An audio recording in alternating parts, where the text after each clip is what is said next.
प्यारे विद्यार्थियों, आज हम हरे पौधों में प्रकाश संश्लेषण के बारे में बात करने वाले हैं, जो कि बहुत ही महत्वपूर्ण अभिक्रिया है पादपों में भोजन बनाने की। जैसा आपको पता है, हरे पौधे कार्बन डाइऑक्साइड, वाटर को लेकर प्रकाश और क्लोरोफिल की उपस्थिति में ग्लूकोज के रूप में खाना बनाते हैं। साथ ही पानी और ऑक्सीजन भी वो रिलीज़ करते हैं। आइए हम इस पर आधारित कुछ महत्वपूर्ण MCQs प्रश्नों पर चर्चा करेंगे, जो PMT के हिसाब से बहुत ही महत्वपूर्ण है। Question first, 1 photon contain blue light, how many chlorophyll? मतलब एक फोटोन पार्टिकल ब्लू लाइट कितने किलो कैलोरी और रेड लाइट कितने किलो कैलोरी कंटेन करता है?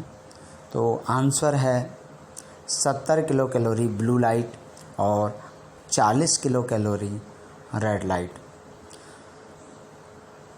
क्वेश्चन नंबर 2, साइक्लिक फॉस्फोराइलेशन को किस रूप में बताया गया है?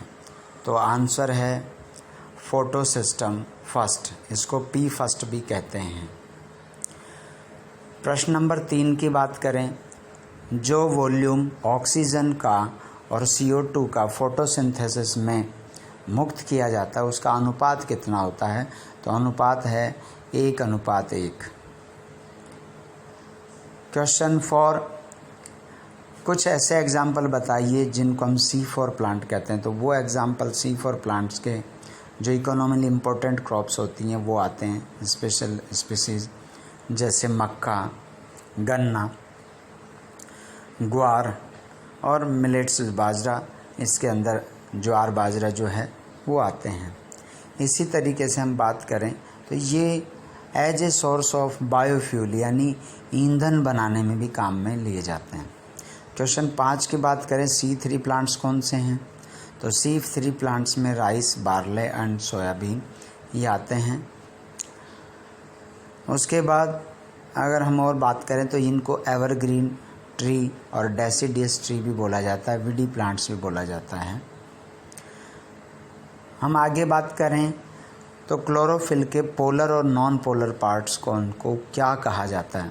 तो पोलर पार्ट को हम कहते हैं टेट्रापायरोल और नॉन पोलर को कहते हैं फाइटोल।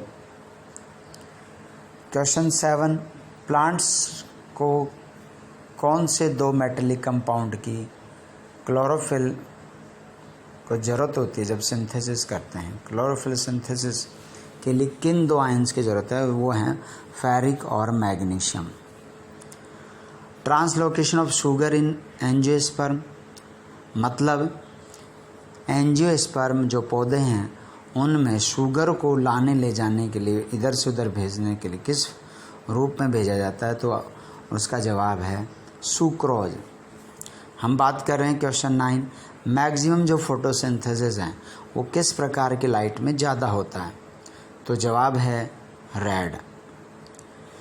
और क्वेश्चन 10, कितने इलेक्ट्रॉन हैं जो शामिल होते हैं 1 मोल ग्लूकोज और कार्बन डाइऑक्साइड मॉलिक्यूल को बनाने में? तो उसका जवाब है 12 इलेक्ट्रॉन। ये बहुत ही इम्पोर्टेंट MCQs हैं, जिनका कॉम्पिटिशन्स की दृष्टि से बहुत ही उच्च स्थान है, और ये बहुत ही सेलेक्ट करके मैंने आपके लिए निकाले हैं। उम्मीद है आप इनको अच्छे से याद कर पाएंगे, और आपको मैंने काफ़ी पास करके भी इनको दिखाया है ताकि आप एक एक चीज़ को समझ पाएँ। अगले वीडियो के साथ फिर मिलेंगे। जय हिंद, जय भारत। प्यारे विद्यार्थियों, आज हम हरे पौधों में प्रकाश संश्लेषण के बारे में बात करने वाले हैं, जो कि बहुत ही महत्वपूर्ण अभिक्रिया है पादपों में भोजन बनाने की। जैसा आपको पता है, हरे पौधे कार्बन डाइऑक्साइड, वाटर को लेकर प्रकाश और क्लोरोफिल की उपस्थिति में ग्लूकोज के रूप में खाना बनाते हैं। साथ ही पानी और ऑक्सीजन भी वो रिलीज़ करते हैं। आइए हम इस पर आधारित कुछ महत्वपूर्ण MCQs प्रश्नों पर चर्चा करेंगे, जो PMT के हिसाब से बहुत ही महत्वपूर्ण है। Question first, 1 photon contain blue light, how many chlorophyll?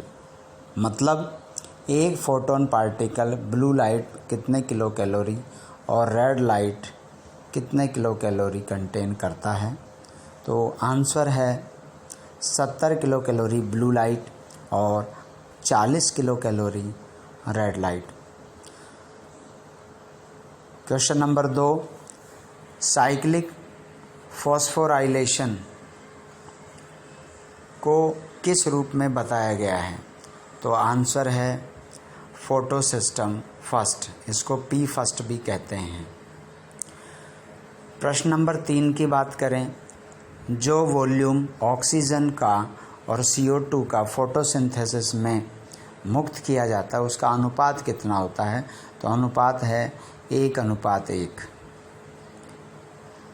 Question 4, कुछ ऐसे एग्जाम्पल बताइए जिनको हम C4 प्लांट कहते हैं। तो वो एग्जाम्पल C4 प्लांट्स के जो इकोनॉमिकली इम्पोर्टेंट क्रॉप्स होती हैं वो आते हैं, स्पेशल स्पीसीज जैसे मक्का, गन्ना, ग्वार और मिलेट्स बाजरा। इसके अंदर ज्वार बाजरा जो है वो आते हैं। इसी तरीके से हम बात करें तो ये as a source of biofuel यानी ईंधन बनाने में भी काम में लिए जाते हैं। क्वेश्चन 5 की बात करें, C3 प्लांट्स कौन से हैं? तो C3 प्लांट्स में राइस, बार्ले एंड सोयाबीन ये आते हैं। उसके बाद अगर हम और बात करें तो इनको एवरग्रीन ट्री और डेसिडियस ट्री भी बोला जाता है, विडी प्लांट्स भी बोला जाता है।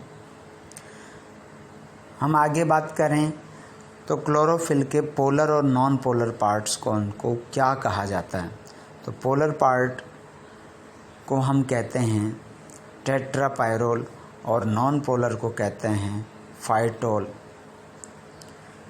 क्वेश्चन 7, प्लांट्स को कौन से 2 मेटेलिक कंपाउंड की क्लोरोफिल को ज़रूरत होती है जब सिंथेसिस करते हैं? क्लोरोफिल सिंथेसिस के लिए किन 2 आयंस की ज़रूरत है? वो हैं फेरिक और magnesium. Translocation of sugar in angiosperm, मतलब एंजियोस्पर्म जो पौधे हैं उनमें शुगर को लाने ले जाने के लिए, इधर से उधर भेजने के लिए किस रूप में भेजा जाता है? तो उसका जवाब है सुक्रोज। हम बात कर रहे हैं क्वेश्चन 9, मैक्सिमम जो फोटोसिंथेसिस है वो किस प्रकार की लाइट में ज़्यादा होता है? तो जवाब है रेड। और क्वेश्चन 10, कितने इलेक्ट्रॉन हैं जो शामिल होते हैं 1 मोल ग्लूकोज और कार्बन डाइऑक्साइड मॉलिक्यूल को बनाने? तो उसका जवाब है 12 इलेक्ट्रॉन।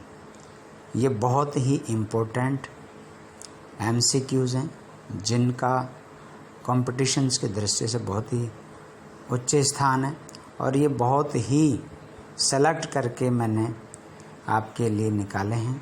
उम्मीद है आप इनको अच्छे से याद कर पाएंगे, और आपको मैंने काफ़ी पास करके भी इनको दिखाया है ताकि आप एक एक चीज़ को समझ पाएँ। अगले वीडियो के साथ फिर मिलेंगे। जय हिंद, जय भारत।